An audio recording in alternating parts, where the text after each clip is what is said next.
Hey guys, what is up? Hope everybody has been having a great day. Happy to be back with episode 21, part 2 of my golf vlog series, featuring the front nine at WOODMORE Country Club. Please do me a big favor and hit the like button and subscribe to the channel if you haven't already. It really helps me out. We are only about 800 subscribers away from hitting the 60,000 benchmark, so once we hit that number, I'll be releasing the 60,000 subscriber special video featuring 18 holes at an awesome golf course. So I hope you guys enjoy that video coming up, and thanks to everyone out there for the support of this channel and for helping us get to 60,000 subscribers. It really has been an incredible journey so far, and yeah, I look forward to many more videos like this where I'll be able to thank you guys for getting me to a new benchmark and just keep on going to the channel. So that being said, let's hop into it. So this was the front nine at WOODMORE Country Club, but I did start in the back, so that's why this is part 2. So pretty ho-hum par there to start out in hole 1. And so on to hole 2, par 4, 405 yards. And this really isn't a hard hole, but I missed it in the absolute worst spot I could have missed it. You really can't get yourself in much trouble off the tee here unless you go left, and I pretty much had an impossible shot here, and it's hard to tell with the camera angle here, but those are some pretty tall trees, and so I tried to put the ball in the back of my stance and swing up on it and hoist it over the trees as best I could.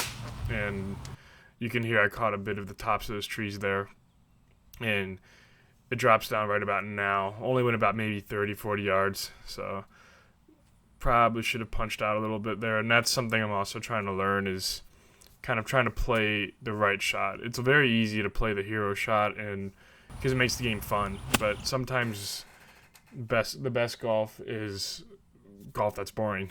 So still trying to learn that part of the game. And I thought he had a pretty good shot here, but took a pretty big hop and ran through the green. So just chipped to my 60 degree. Thought that was going in, but just ran by a little bit. So I have about a 3-footer back up the hill for bogey here. So not the best start, but there is a lot of golf to be played still. So that was a great stroke though. So looking at this video, I was very pleased with that stroke. I know you guys have been saying I tend to pull a lot of my putts, so I've been working a lot on starting the ball in the right line, and that's definitely paid off a lot in the last couple rounds. Sound up. And this was definitely even though this course is over 7,000 yards, this is definitely a target golf placement course. Meaning this isn't really a course you can go on bombing it off the tee and all that stuff. So you definitely have to think through every shot. And I have played this course before a few times growing up. I think I played the men's Maryland Amateur here. And this will be hosting the Maryland Open coming up in a few weeks. So it was really cool to get to play this course before all the other people got to play it for the Maryland Open. I kind of see where I stand with those guys and kind of go from there.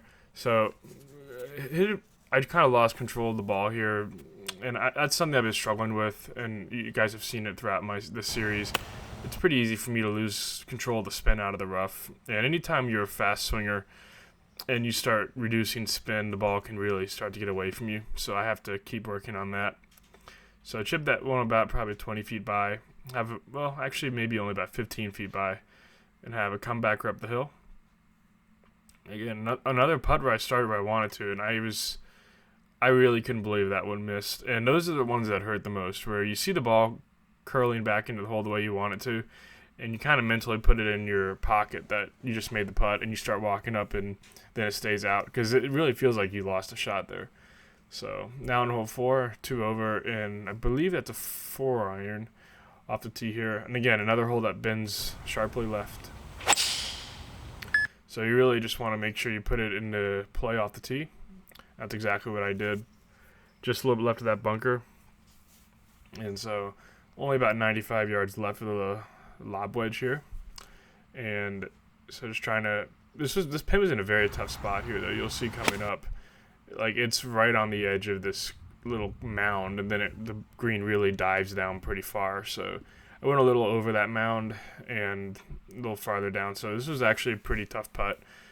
And because the green does run away from you right as the hole is right there. So the green runs away. And honestly, I would have liked to obviously make that putt because it was probably only about 20 feet. But, you know, these are greens you have to really be careful of because they are sneaky. They don't look super tough, but they have a thing with pin placements here where they really know where to put the pin to make the green as tough as it can be. So you always have to be careful with that at WOODMORE. And I really like this swing here because one of the biggest things I've been working on is kind of keeping my hips from getting too far ahead of my upper body. And because, as I'm sure you guys know, I have very fast hips. That's part of what's required to generate a lot of speed. And that's great in long drive, and you can really kind of let it rip. But in golf, if your hips are really fast, what tends to happen is your upper body gets left behind. And so you're forced to do a couple things. You have to time the club, and then you have to time the release of the face. So you have to do a lot of wrist action. And so that when your upper body gets stuck behind like that, it's very, very hard to hit it straight. And so what I'm working on is getting the club more in front of me, keeping the hips from firing too early. And what that allows me to do is be more in sync. And it basically allows the body to have better timing so that I basically have more room for error when I make my swing. So, and this was definitely probably my best shot of the day, or at least one of them. And I know I did the club tour pretty good there, but I was just so happy to see that I was able to pull off a good shot, and I really felt like I nailed my mechanics on that one. So you can see where the shot was from there and put it right below the pin. And so that was a perfect shot. That was exactly where I was aiming. And another reason I really like that shot is because there's a creek that runs along the right side of the screen, and I put it in the perfect spot and gave myself the most room for error. So it was a very smart play, and that's how I'm going to be needing to play a lot more if I want to be shooting good scores. So knocked that one in for my birdie, so got back to 1 over for the day. And now on a hole 7, 423 yards, par 4.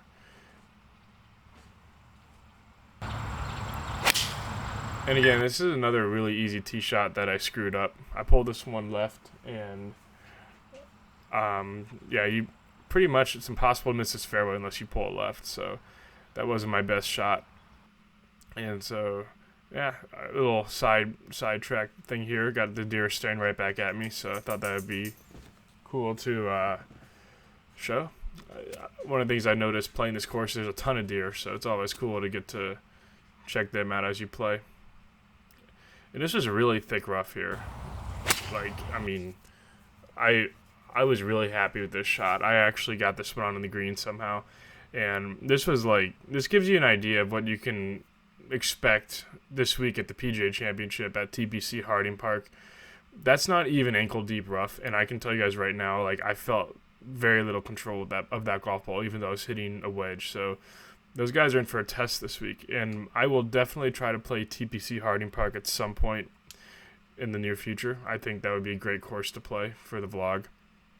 But really good 4 here, so good putt to make to keep the round going. Now on a hole 8, and check this shot out. So I'm kind of annoyed that there was a lot of shade there, so you couldn't really see the ball as well as I could when I hit it.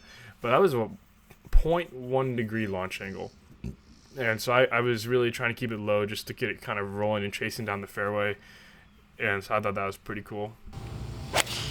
And here, starting out way to the right and trying to work it back in.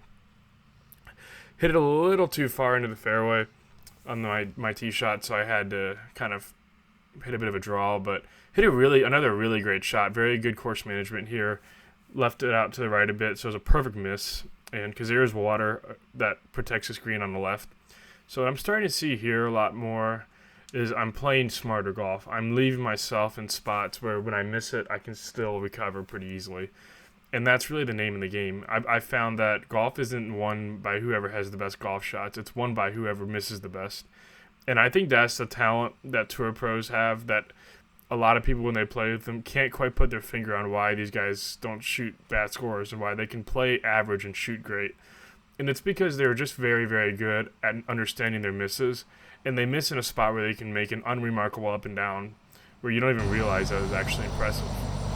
So that's kind of something I've learned getting to play with some of the best players in the world, is that they're just very good at managing their game, and they leave themselves in spots where they really don't need to be amazing to get up and down or recover, and that's the key to the sport. So hit a really great shot here, another really great swing, and that was a tiny little island that pin was on. So you can see it's a pretty tough pin location.